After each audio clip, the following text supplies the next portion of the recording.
Next speaker is representing what I'm going to call the ghost of EPATT past. Please welcome Marco Calderon. Take it away, soldier. Thank you, Keisha. Good evening, everyone.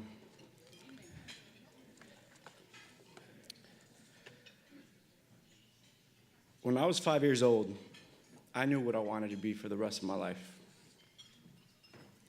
My mom was watching her novela, and I was trying to comfort my little sister. She had a damp white rag on her forehead because she was feeling sick. She wanted more toys. So I ran to the garage to grab a bag full of Hot Wheels and Barbies. And when I returned, I remember her looking at the ceiling with her eyes rolled back. Her entire body was locked, so I yelled to my mom. And all I remember after that were the strangers in my house wheeling her out. I ran outside and saw the flashing red lights. A firefighter approached me out of the dark, patted me on the head and said, "Everything's gonna be okay." At that moment, I wasn't scared anymore. A weight had lifted off my shoulders. I felt a sense of relief knowing that there are professionals out there that on your worst day could handle any type of emergency. I knew that I wanted to do that for people one day. And like most of the kids here tonight, I was born at Stanford Hospital and raised in the city of East Palo Alto. So after what happened with my sister, whenever our family drove down University Avenue, I would ask my mom, "What do I need to do to become a firefighter?" And she would answer, "Tienes que leer muchos libros." That means you gotta read a lot of books. So every time we drove down University Avenue, I saw the captain's office at fire station number 2.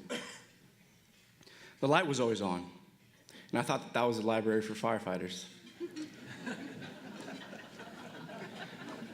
And that one day, I'll be in there reading all those books.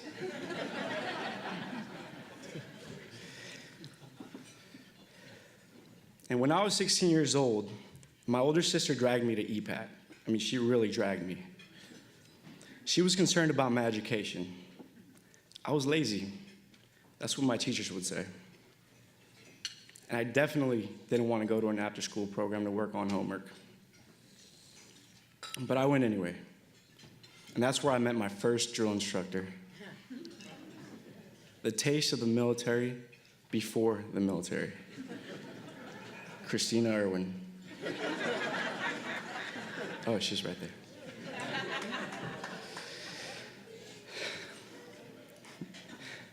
So coming onto Stanford University's campus every week made me want to do better in school. So I started trying to get good grades in school. I got to see other students that came from where I come from, and they got good grades. And our tutors, they all looked so young, and they attended Stanford. And this EPATT experience really opened my eyes. After I graduated high school, I went to the College of San Mateo, where I started taking all my fire science classes.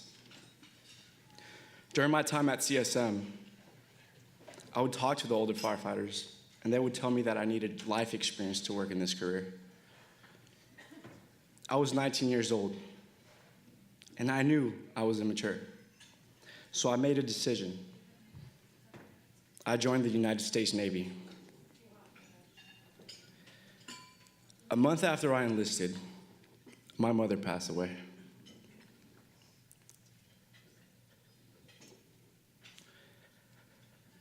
Leaving my family at that time was one of the biggest challenges in my life.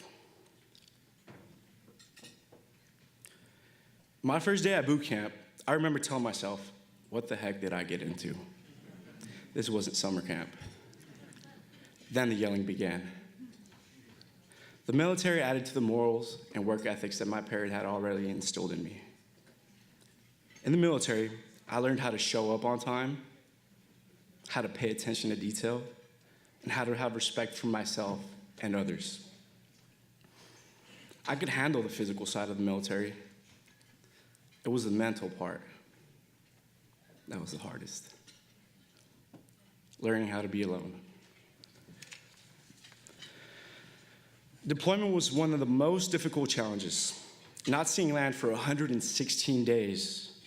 The 7 months of deployment in the Persian Gulf gave me plenty of time to decide that I wanted to continue pursuing my dream of becoming a firefighter. I was honorably discharged from the Navy in June of 2016.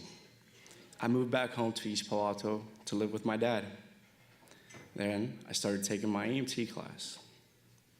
After, I worked for an ambulance company. And then I became a cadet firefighter with San Mateo, Belmont, and Foster Cities fire departments. There, I was named Cadet of the Year.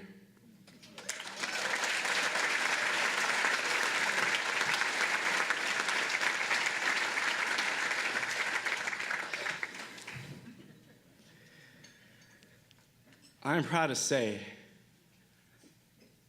that by the end of this month, my dream finally comes true.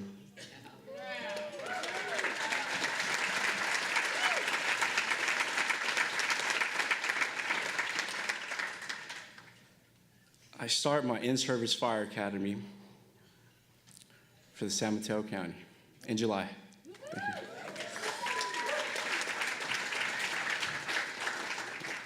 Throughout my journey at EPATT, EPATT has always been there for me. My next goal is to have a photo of me in my firefighter uniform hanging up in the EPATT hallways so that the kids that walk down them get hope that no matter where you come from, you can always get somewhere, as long as you push yourself or you have EPATT pushing you. The road to where I am hasn't been easy. And getting hired as a firefighter is only the beginning. I know that EPATT will always be there for me, as I have for so many others. Thank you.